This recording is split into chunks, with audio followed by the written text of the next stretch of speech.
Morning Announcements is a piece that I was inspired to create. It's also autobiographical. So I grew up gay in a Catholic conservative environment, and I went to Catholic school for 8 years and obviously didn't embrace my homosexuality. And all the creativity, everything that came with it, everything that had to do with being feminine, I felt was wrong. And I felt so afraid. It took me a long time to come out. I mean, relatively. I came out to my parents when I was 20. I remember feeling this would be so much easier if the hatred was clear to me. You know what I mean? If the conditions were clear. But when masked by love, that's kind of the basis of this film, it's hatred pretending to be love, is when people start to actually spiral downwards and think there is something wrong with them. Because, we have emblems and figures like Jesus who represent unconditional love, but he doesn't accept you for some things. Like there are you can't be gay, you can't be self-expressive, whatever the issue is, like you can't be some things. And I remember that really damaged me. I love you, but you cannot under any circumstances take the person of your choice to prom. I love you, but... So I thought, what if I created a film where, I actually did commit suicide and my older brother, responded to that by shutting down the morning announcements and just letting people know, it's like, hey, I'm not mad at you. I just want to let you know that what you're doing is actually causing people pain, and you're upholding that it's out of love. For him, symbols were gateways to a reality most of us can just barely begin to see. For you, they are dead ends. They are labels. But saddest of all, they are hatred, pretending to be love.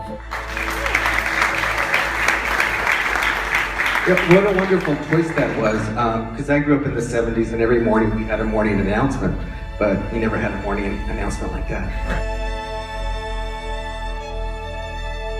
I didn't really go into this with an intention of mimicking a style or being inspired by a certain style, but some of my favorite creators are Guillermo del Toro. Light and dark and contrast and movement. I chose for morning announcements room shots for there to be like a fluid motion. It's almost like poetry, like what he's saying comes from the depths of his soul and it has movement and feeling. And most of the shots that followed the other characters on the other side, in the sterile world of control, were very stagnant. What is the message behind this and how would that be best represented through the imagery? My favorite film was American Beauty. Yes.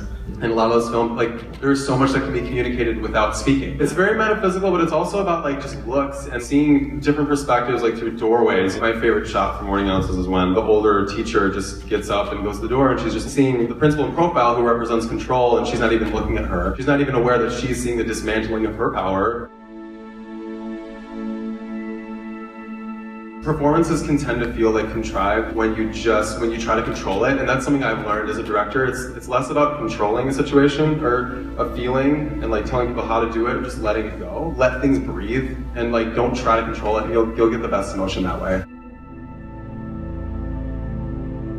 Coming out to my parents, actually, it was so scary to me. I thought that it was going to be the end of my life. Seriously, I thought I would be cast out because of all these preconceived notions of homosexuality, especially kind of in the upbringing that I experienced. I think it's because there just wasn't a lot of knowledge surrounding homosexuality outside of conservative talk radio, which doesn't necessarily put it in a good light. It was actually not a very gradual process of acceptance. My parents immediately saw, in the ways that I tried to explain to them through my art, that I just feel feminine inside.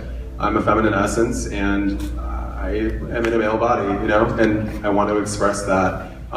We can transcend labels. We are not just what we appear to be on the outside. It actually uprooted the conditioned values that my nuclear family, my extended family, it's kind of a domino effect. You start to question one thing about your religion or your tradition, and you start to question a lot of other things too. It's not even really a matter of reconciling. It's taking what I've experienced and turning it into something beautiful, which I think is the point of the human experience at all. I wouldn't consider myself having moved on. I'm not holding on to any anger. I've actually just kind of realized that judgment and stress and just self-loathing too has just opened up a bigger person inside of me that I never would have had without it. So I'm actually very grateful for the experience.